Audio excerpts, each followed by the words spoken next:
Terima kasih. Maaf, saya tadi tidak terbiasa datang terlambat karena saya keliru. Tadi saya pikir penyelenggaraannya ini di Gedung Arsip Nasional. Ya, jadi saya ke arah sana. Kemudian setelah saya terima SMS, diingatkan ini Perpustakaan Nasional, karena justru di arah sebaliknya. Saya mohon maaf dalam-dalamnya. Dan saya keliru juga karena kondisi saya masih agak grogi, masih jet lag. Saya baru pulang dari Paris. Saya baru selesai memperjuangkan pergelaran wayang orang. Wayang orang akan dipergelarkan di UNESCO Paris tahun depan. Dan itu kami bangga sekali karena ternyata UNESCO siap akan menyelenggarakannya. Nah, ini ada kaitannya. Kenapa saya bicara tentang Paris dan wayang orang? Ya, saya benar-benar kagum kepada panitia. Ya, Lembaga Perpustakaan Nasional ini kok bisa, kalau dalam bahasa Inggrisnya kober-kobernya itu, ya, menyelenggarakan satu seminar nasional untuk membahas pengobatan yang masih disebut tradisional, yang saya tidak pernah setuju sebetulnya. Kalau pengobatan tradisional itu dianggap selalu kesan tradisional ini kan terbelakang, kuno, terus pokoknya tidak ilmiah, ya. Padahal tradisi itu tidak ada hubungannya dengan kata nilai. Dan Anda harus perhatikan bahwa sekarang di ilmu antropologi itu istilah primitif itu sudah tidak ada. Ya, siapa masih berani menggunakan istilah primitif itu dianggap diskriminasi.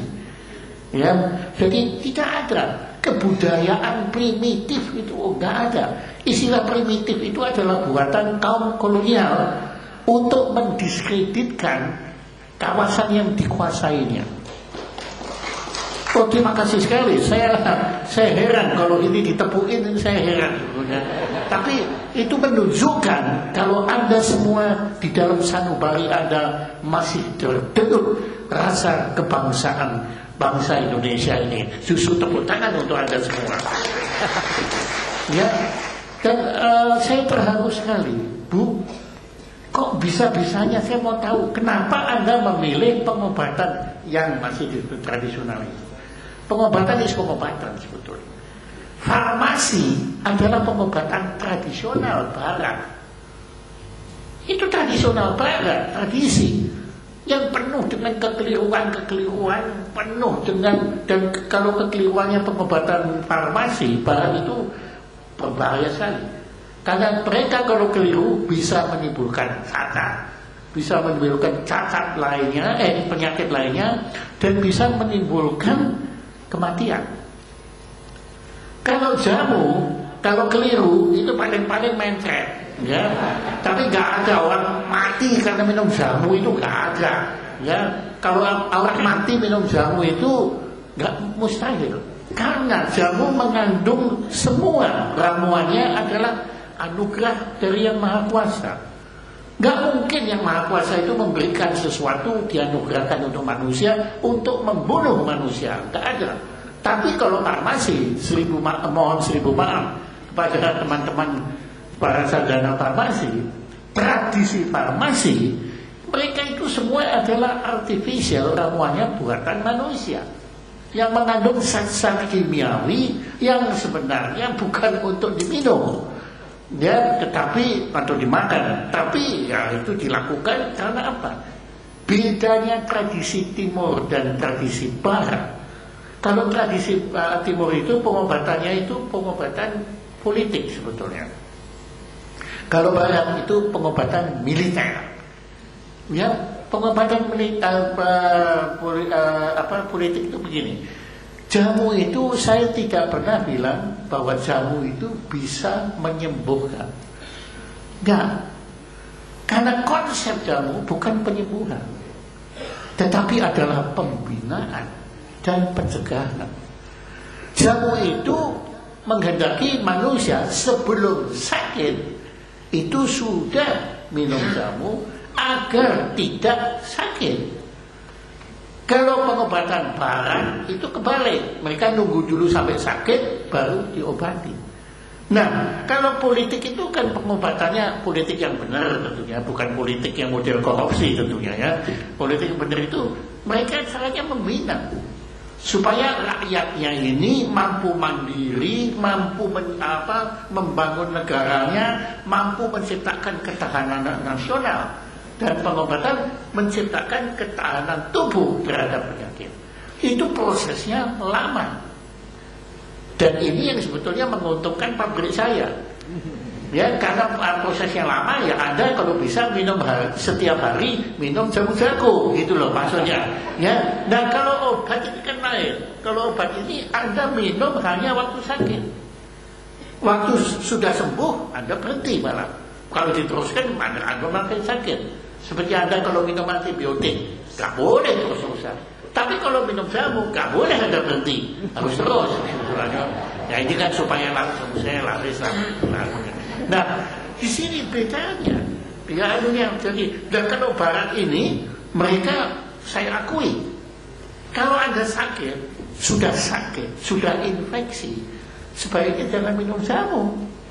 Ya kalau Anda minum jamu, ya saya sih senang-senang aja kadang jamu saya dibeli, tetapi terus terang manfaatnya nggak ada. Karena kalau Anda sudah infeksi, nah di sini adalah manfaat dari obat tradisional barat, farmasi. Karena mereka caranya kerja cuma dengan seperti militer, ya mereka datang kemudian kuman-kuman penyebab penyakit ditembakin semua sama mereka, akhirnya mati. Tapi ingat, dalam menembak ini mereka sel-sel yang tidak berdosa bisa ikut terlibat. Maka obat tradisional itu obat tradisional barat selalu mengandung efek samping. Karena efek sampingnya yaitu tadi sel-sel yang tidak berdosa ikut mati semua.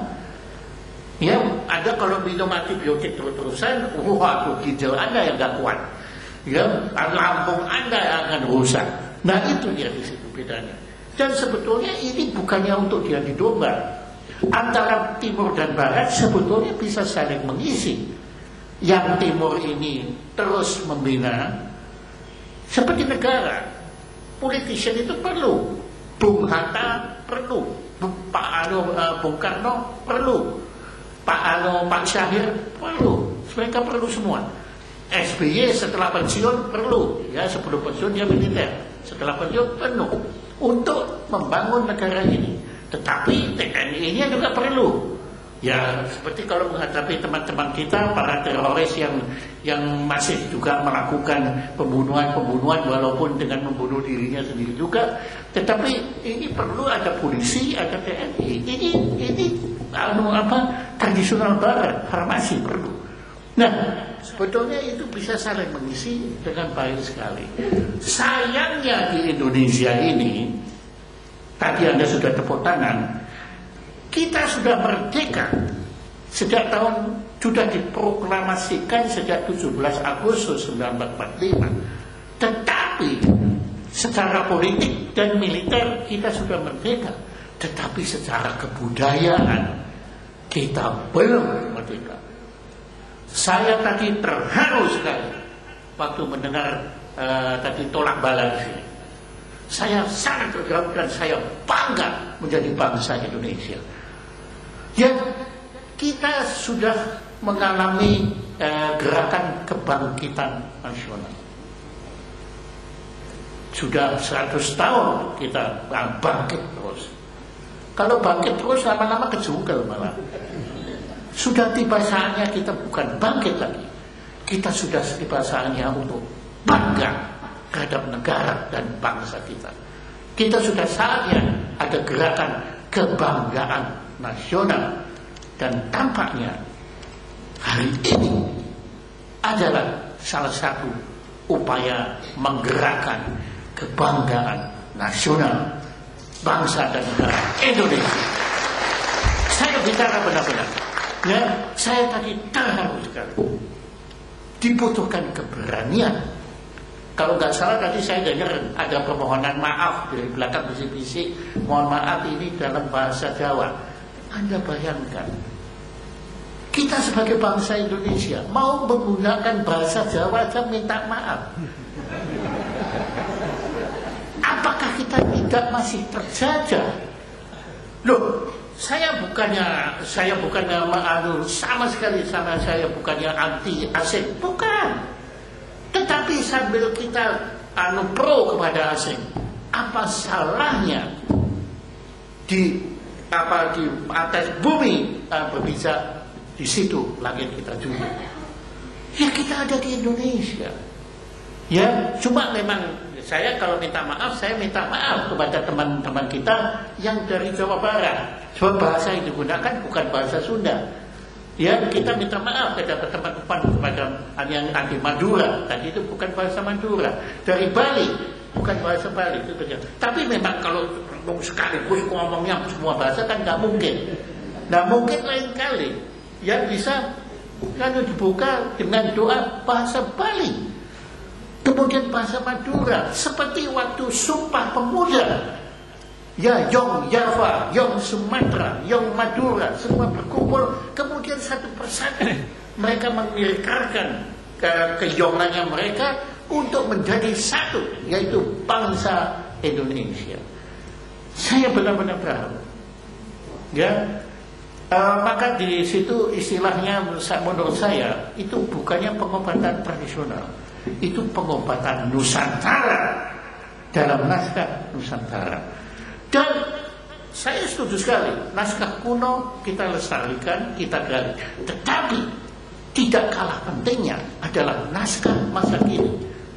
Makalah-makalah dari para pemakalah itu memiliki nilai sejarah. Pada satu hari mereka akan menjadi naskah kuno.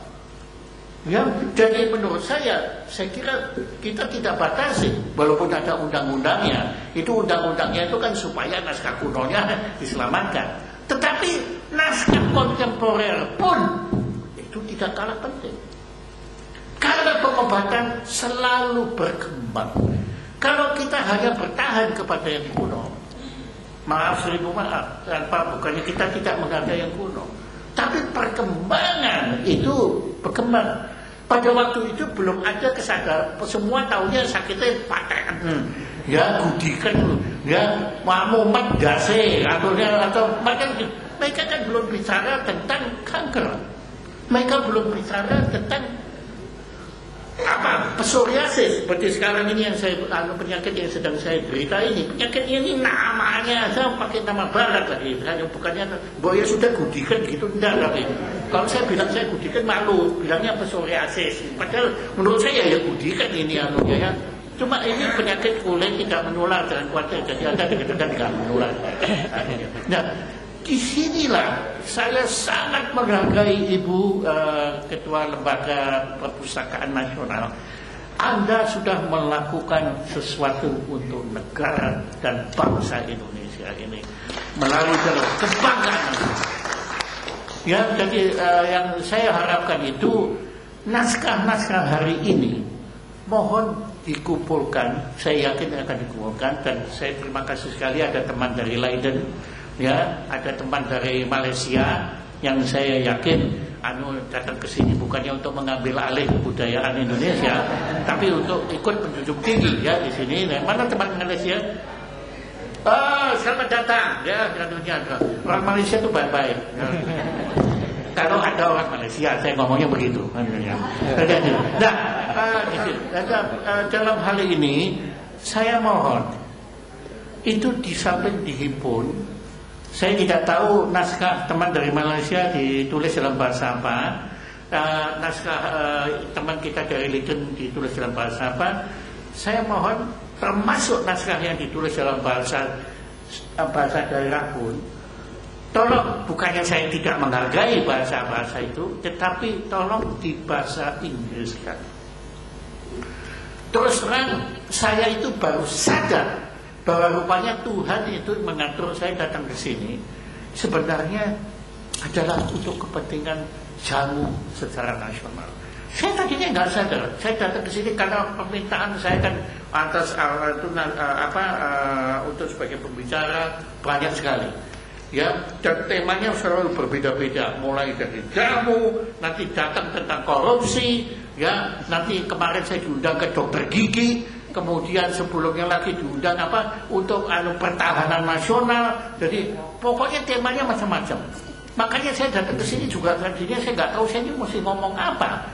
Tapi saya justru duduk ke sini, saya beruntung sekali bisa mendengar kata pengantar dari dua ibu itu, saya baru tahu, oh ternyata Tuhan memang mengharuskan walaupun terlambat saya untuk datang ke sini. Karena apa? Kami sedang memperjuangkan jamu untuk diterima oleh UNESCO, untuk dinobatkan oleh UNESCO sebagai warisan kebudayaan dunia. Ya, karena apa? Karena keris sudah berhasil, angklung sudah berhasil, ya, batik sudah berhasil. Sekarang kita sedang memperjuangkan yang sedang dalam perjuangan Sasando, kemudian tadi Saman, ya, Aceh. Pokoknya saya itu sedang berusaha meyakinkan dunia bahwa dalam hal kebudayaan Indonesia tidak ada tandingannya di dunia ini.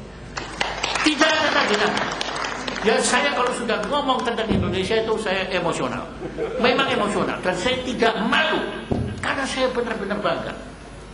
Kebanggaan saya rasional. Karena mana ada di dunia ada bangsa yang seperti Indonesia. Di Aceh sana pengaruh kebudayaan dari Iran, bukan Arab, lain itu Iran yang menjadi kebudayaan Aceh. Yang di sebelah paling timur itu Papua dengan kebudayaan Polinesia yang ada pengaruh Afrikanya. Itu di dunia nggak ada. Ya, dengan segala hormat, Obama itu pendatang, bukan penduduk asli Amerika Serikat. Dia datang dari nenek moyangnya dipaksa datang ke Amerika Serikat dari Afrika. Kalau Papua mereka adalah pribumi asli. Aceh, kemarin saya diwawancara dengan duta besar Thailand, dengan bangga dia bilang Thailand adalah satu-satunya negara di Asia yang tidak pernah dijajah. Saya bilang, ya mohon maaf, sebetulnya masih ada, memang bukan negara, ya, tetapi adalah satu daerah yang belum pernah dijajah, yaitu Aceh. Aceh itu belum pernah dijajah. Ya, Belanda itu nggak pernah bisa berhasil menundukkan Aceh. Ya, jadi bangsa ini bangsa Indonesia, musiknya. Tadi ada Pak Gora di sini, sayangnya sudah kembali. Wayang orangnya. Wayang orang itu di dunia hanya 3 opera. Opera Barat yang berakar di Italia, tapi sebetulnya di Jerman juga ada, Prancis juga ada, tapi oke, opera Barat. Opera Cina, dan yang ketiga opera Jawa. Itu cuma 3 itu. Orkes yang terlengkap hanya ada 2, orkes simfoni dan orkes gamelan. Dan ada lainnya. Maaf, orkes Cina itu kriwit-kriwit itu gak ada artinya. Gak ada artinya. Ya, opera Cina memang menarik, tapi aduh, kepek tapi kalau dibandingkan, Anda kalau kemarin lihat pergelaran Banjaran di Gatot Kaca di Sydney Opera House. Sydney Opera House itu adalah gedung pertunjukan yang paling bergengsi di dunia. Waktu saya membawa ke sana ditertawakan oleh bangsa sendiri. Pak, saya ngapain sih? Mau kesenian kampungan kok dibawa ke Sydney Opera House? Saya marah. Yang kampungan itu kamu. Kamu tidak mengerti betapa luhur dan adiluhur wayang orang itu. Makanya saya nekat mati-matian. Saya korbankan uang saya ratusan juta untuk membawa teman-teman untuk membuktikan bahwa wayang orang itu bisa menaklukkan Sydney Opera House. Dan syukur alhamdulillah, saya bukannya sombong, itu hanya karena ya perkenan beliau, makanya kita berhasil penuh 2000 penuh nonton semua dari atas sampai bawah, dan tepuk tangan standing ovation. Bapak Menteri sudah ada.